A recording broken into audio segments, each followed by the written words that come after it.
I distinctly remember my little chubby self searching up these YouTube videos for 6-minute six-pack ab videos.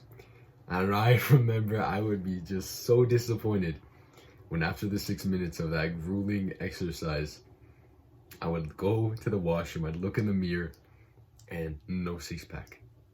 They lied to me. I mean, that's tough. But years and years went by where I just did not feel happy with my body. And especially like being a young kid like myself, like I'm already very young right now, but being a young kid, not liking how I looked, thinking that I was just born this way, thinking that there's not any way where I can actually get out of this. I finally decided one day that I would just start exercising and just keep going no matter what. I knew that there would be days where I would feel like I don't want to do this, and there would be some days where I would slip up and just either forget about it or just decide not to, whatever. I decided that I just keep going at it, keep going forever. And eventually I did get my six-pack, and that felt pretty good. But the point was that I had to think long term. I had to be okay with knowing that I would slip up, knowing that things would not be perfect. How long term your mind can go, how far you think you can go, is how far you will go. But there is one thing that will stop you. It will either stop you or propel you forward, actually. And that one thing is fear. If I was afraid of how far I'd go in the future, I was afraid that if I was thinking that things had to just be perfect, I could not skip a workout, I was just thinking I will start this and I will have my six-pack by the end of the week, I would be disappointed by the end of the week. And that one day where I would skip the workout, or that one day where just I would be very busy in the day and I wouldn't be able to find time to do it, that one day would cause me to stop all of it. But the thing was, with my fear, I was able to acknowledge it and become friends with it and know that, hey, yes, I will be failing. I will fail at one point, but that doesn't matter. I'll keep going, because oftentimes the biggest thing that stops us is our fear of the fear. Your limit is where you stop short because of your fear. Now, you might stop short thinking like, okay, well, I'm not happy with my body, I will just exercise. Or maybe you're afraid of how much work you will have to put in to the exercise to get to the body that you want. Because not only you are the sculptor, but you are the marble. So it's painful. Either you're afraid of how much time you will have to spend, or you're afraid of failing. And if you're afraid of failing, when you do fail that one day, because there will be a one day where you do fail, you will stop. But again, you must be able to think long term, know that you will fail. It's just like YouTube videos. Imagine you want to go big on YouTube and you're thinking, okay, well, every video has to be perfect, every single one. Well, no, that's not true, because you know what? That is not sustainable. Eventually, you will burn yourself out thinking on what is perfect, trying to get every little advantage you can. Damn, bro, we gotta start naming that dog. Trying to get every little advantage that you can. And then guess what?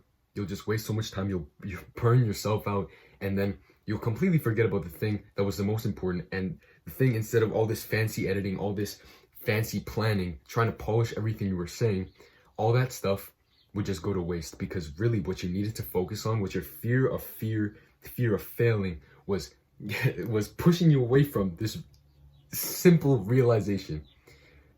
The simple realization that you just need to go on camera, just speak, preach your message, help as many people as you can, help yourself, and just get better at speaking on camera.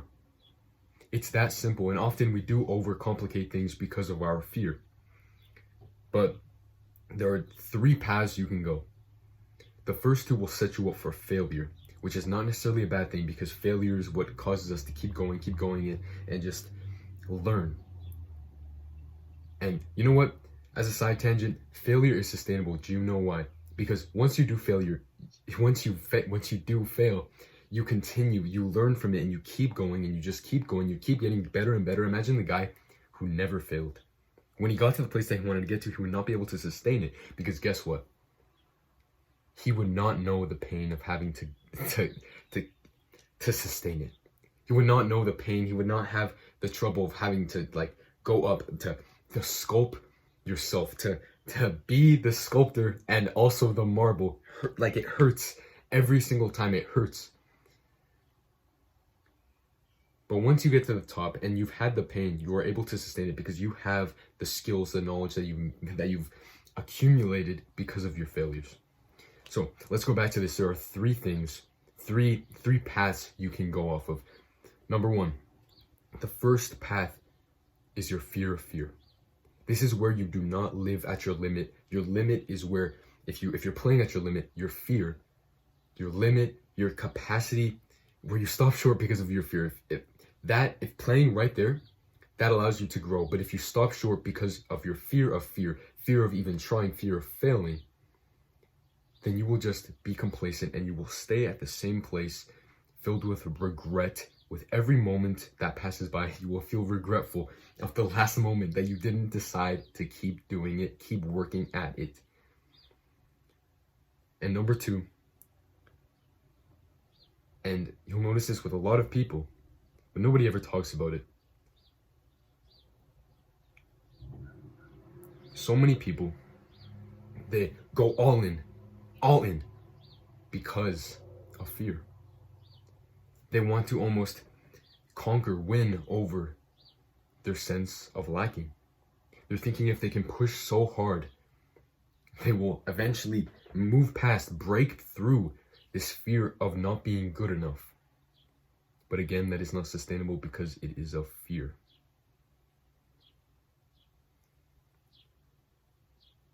Those two scenarios, those two paths, they will come and go. But the third path is balance. Balancing your fear. Befriending your fear. And just like with a friendship, you will have fights. You will have this balance. It'll be wonderful. You'll have this balance. And then eventually, sometimes you'll be afraid of your fear. Or like have an argument with your fear. It'll tip. And then you'll be stuck. But then eventually you'll balance it back again. That's great. But then eventually you might get something like imposter syndrome, fear of lack, fear that you're not actually as good as other people may think you are.